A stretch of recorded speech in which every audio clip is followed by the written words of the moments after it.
Have you ever wondered what five guys would do if they were plucked from their hectic lives in California and dropped onto a Caribbean island? Would they thrive or fall apart? Would they be messy slobs or neater than they are at home? Would they cook gourmet meals or starve? Think of this as a profound social experiment, worthy of a PhD thesis in sociology, and not just a video of an epic sailing vacation. If you are curious, then this video is for you.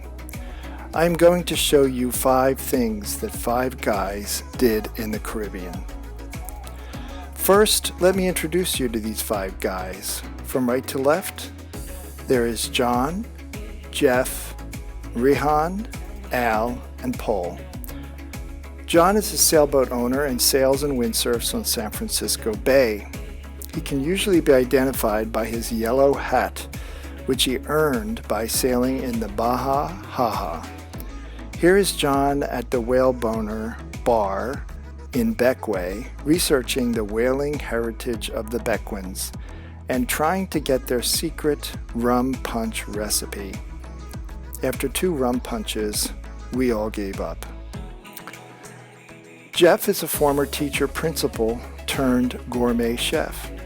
I like to call him Chef Jeff when I'm not having spirited debates with him about politics. Rehan is a hardworking electrical engineer, husband, and devoted father, and he is the youngster in the group. Al is a physicist, father, and sailor. He likes to swim like a fish, and sometimes tries to drink like one too. Here he is on Union Island dreaming about what it would be like to kiteboard in the Tobago Keys. Finally, Paul is a retired teacher principal and must have been a billy goat in a previous life as he tries to climb anything.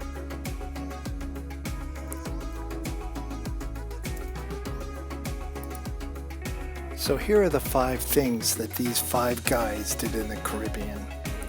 Number 1, sail. Over the course of 7 full days, we sailed about 100 miles on a Dufour 520, which is a 50-foot monohull sailboat named Hopper. We started in St. Vincent, traveled through the Grenadines, and ended up on the Spice Island of Grenada. Our first stop was on Bequia, where we stumbled upon the Whaleboner Bar, which had the best rum punches. Technically, we walked in, but stumbled out. Then we sailed down to Tobago Keys with its turquoise waters and swam with hawksbill turtles. Number 2, drink. Sailors have a long tradition of liking the grog, and who are we to mess with tradition? The local beer from St. Vincent is called Hyroon, which means home of the blessed. This is the name the Caribs called St. Vincent before being kicked out by the French and the English.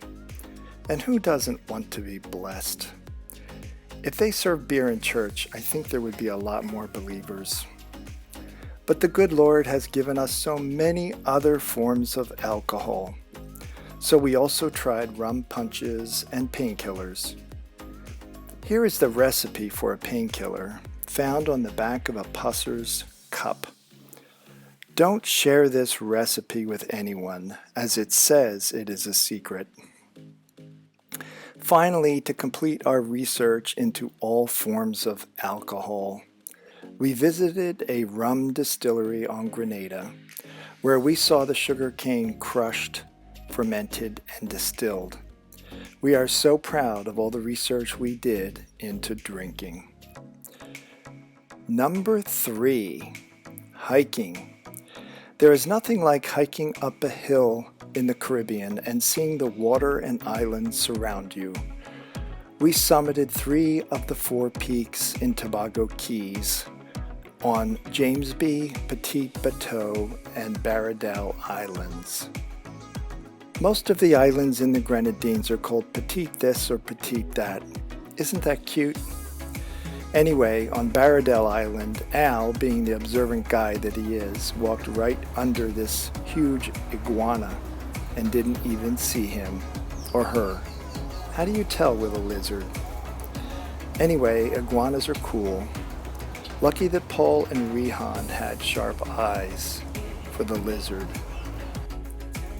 Number 4, eating. We had an amazing lobster shore dinner in Tobago Keys. All other times we ate extremely well on the boat, thanks to provisioning by Rehan, John, and Al, and recipes by Chef Jeff with help from Rehan. Al's favorite food on the islands is roti. We got this one for lunch on Meru in Salt Whistle Bay and ate it at a bar called The Last Bar Before the Jungle. And finally, number 5, the 5th thing 5 guys did in the Caribbean is to explore. Did you know that Christopher Columbus stumbled upon the islands of St. Vincent and Grenada on his 3rd trip to the Caribbean? Apparently, he liked to save the best for last, and so do I.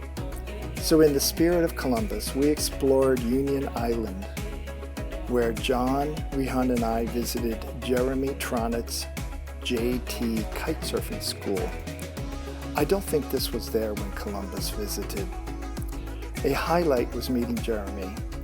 We also explored Sandy Island, a tiny island near Kirikou. On Grenada, we swam in tropical waterfalls, tasted cocoa in a chocolate factory, and talked with John, a Rastafarian artist. Well, that just about sums up what these 5 guys did in the Southern Caribbean. I hope you liked it and that it inspires you to sail, drink, hike, eat, and explore your way through life, wherever you are today and wherever you will visit in the future. Cheers.